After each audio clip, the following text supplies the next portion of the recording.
Hello बच्चों, let's see this question and here this question से multiple choice question. यहाँ पे आपको 4 MCQ फॉर्म में क्वेश्चन दिए हुए हैं जो आपको सॉल्व करने हैं। तो वन बाय वन हम डिस्कस करते हैं एक एक क्वेश्चन को। पहला क्वेश्चन है, which of the following is renewable source of energy.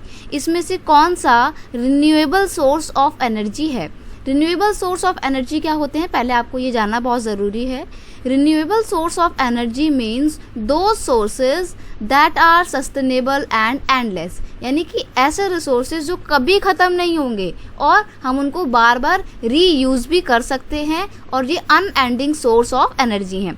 तो विंड एनर्जी, देखो हवा तो कभी ख़त्म नहीं होगी ना हमारी लाइफ में से, हवा तो चलती रहेगी, तो ये एक रिन्यूएबल सोर्स ऑफ एनर्जी है। कोल मतलब कोयला, तो कोयले को अगर आप जला देते हो तो क्या हो जाता है, वो तो खत्म हो जाता है, मतलब बर्न हो जाता है बिल्कुल ही। और पेट्रोलियम, आपने देखा होगा आपके गाड़ी में आप पेट्रोल भरवाते हो, जितना चले पेट्रोल खत्म हो गया दोबारा से भरवाना पड़ता है, तो ये भी एक रिन्यूएबल सोर्स ऑफ एनर्जी नहीं होगा क्योंकि तो एंड हो गया। वुड मतलब लकड़ी, जब आप लकड़ी को जला देते हो तो राख बन जाती है, वो राख किसी काम की थोड़ी होती है। तो ऐसे में सिर्फ एक विंड एनर्जी ही है जो रिन्यूएबल सोर्स ऑफ एनर्जी है, यानी कि एंडलेस है क्योंकि ये कभी खत्म नहीं होगी। तो फर्स्ट का आपका आंसर क्या हो जाएगा, फर्स्ट का आपका आंसर है ए। नेक्स्ट आपका क्वेश्चन क्या बोलता है, नेक्स्ट क्वेश्चन है, which of the following is non renewable source of energy. Non renewable source of energy क्या होते हैं, अभी मैंने आपको बताया कि रिन्यूएबल वो होते हैं जो एंडलेस होते हैं, तो नॉन रिन्यूएबल वो होंगे जो एंडलेस नहीं है बल्कि खत्म हो जाएंगे। Non renewable are uses up, they can not replace, इनको आप रिप्लेस नहीं कर सकते हो। लाइक अगर आपने एक बार इस्तेमाल कर लिया तो आप इसको दोबारा से इस्तेमाल नहीं कर सकते हो, क्योंकि ये एक बार के इस्तेमाल करने के बाद ख़त्म हो जाते हैं, इनका दी एंड हो जाता है। आपको ऑप्शन दिए हुए हैं nuclear energy, wind energy, solar energy या फिर वुड। तो मैंने अभी आपको ऊपर बताया था ना कि वुड मतलब लकड़ी, लकड़ी क्या होता है, एक बार आपने जला दिया तो राख बन जाती है, फिर वो राख किसी काम की तो होती नहीं है, उस राख से आप दोबारा लकड़ी थोड़ी ला सकते हैं। तो ऑप्शन डी बिल्कुल सही आंसर हो जाएगा क्योंकि ये नॉन रिन्यूएबल है। विंड एनर्जी यानी कि वायु ऊर्जा जो है, ये हवा तो चलती रहती है, तो ये भी विंड एनर्जी जो है क्या है, रिन्यूएबल है, बार बार आती रहेगी, कभी खत्म नहीं होगी। सोलर एनर्जी यानी कि रोज दिन में सूरज निकलता है, तो ये भी खत्म नहीं होगा। न्यूक्लियर एनर्जी, ये भी कभी खत्म होने वाली एनर्जी नहीं है, सिर्फ वुड ही है, लकड़ी ही है जो खत्म हो जाएगी एक बार के इस्तेमाल करने के बाद, तो ये नॉन रिन्यूएबल है। सेकंड का आपका आंसर क्या हो जाएगा, सेकंड क्वेश्चन का आपका आंसर हो जाएगा ऑप्शन डी। नेक्स्ट आपका क्वेश्चन क्या है, नेक्स्ट क्वेश्चन है, development is not meaningful without considering, यानी कि डेवलपमेंट किसको कंसीडर किए बिना एक मीनिंगफुल डेवलपमेंट नहीं होगा। सस्टेनेबिलिटी, ऑप्टिमेटली, लीगली या फिर नन ऑफ दीज। तो देखो डेवलपमेंट करना है तो सस्टेनेबल डेवलपमेंट करना पड़ेगा, अदरवाइज आप कोई और डेवलपमेंट करते हो तो उसका कोई भी मतलब नहीं है, कोई भी मीनिंग नहीं रहती है, वो मीनिंगलेस डेवलपमेंट है।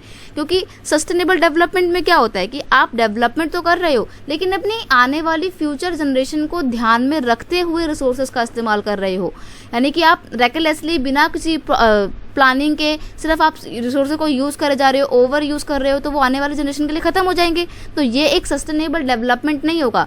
सस्टेनेबल डेवलपमेंट होना बहुत ज़रूरी है क्योंकि वो आगे जाके कंट्री की ग्रोथ में भी इंपॉर्टेंट रोल प्ले करता है, प्लस हमारे इन्वायरमेंट के जो डिग्रेडेशन है उसको भी रोकता है और फ्यूचर जनरेशन का भी ख्याल रखता है। तो सस्टेनेबल डेवलपमेंट होना बहुत ज़रूरी है क्योंकि अगर सस्टेनेबिलिटी नहीं होगी तो डेवलपमेंट का कोई मतलब नहीं होगा। तो बहुत सिंपल सा आपका इसका आंसर है।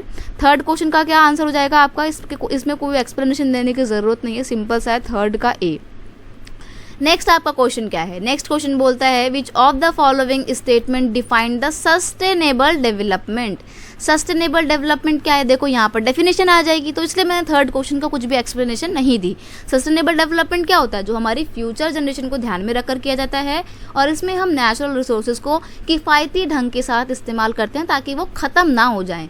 Sustainable use of natural resources without considering the need of future generation. नहीं, सस्टेनेबल डेवलपमेंट ऐसा थोड़ी होता है कि हम अपनी फ्यूचर जनरेशन की जो नीड्स हैं उनको बिल्कुल भी ध्यान में नहीं रखेंगे, तो ये तो बिल्कुल गलत ऑप्शन है, इसको ऐसे एलिमिनेट कर दो।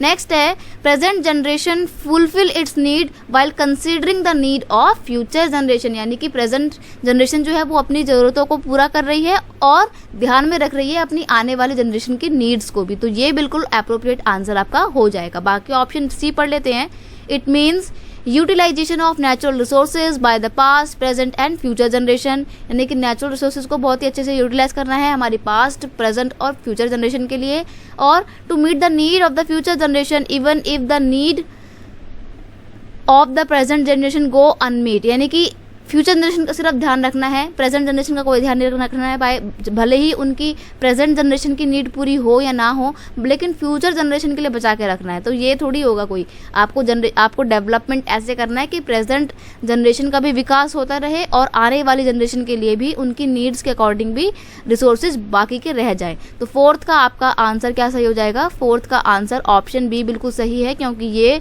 सस्टेनेबिलिटी की या सस्टेनेबल डेवलपमेंट की एक एप्रोप्रिएट डेफिनेशन है। तो ये थे आपके सारे क्वेश्चन के answer. I hope you understand it well. Best of luck.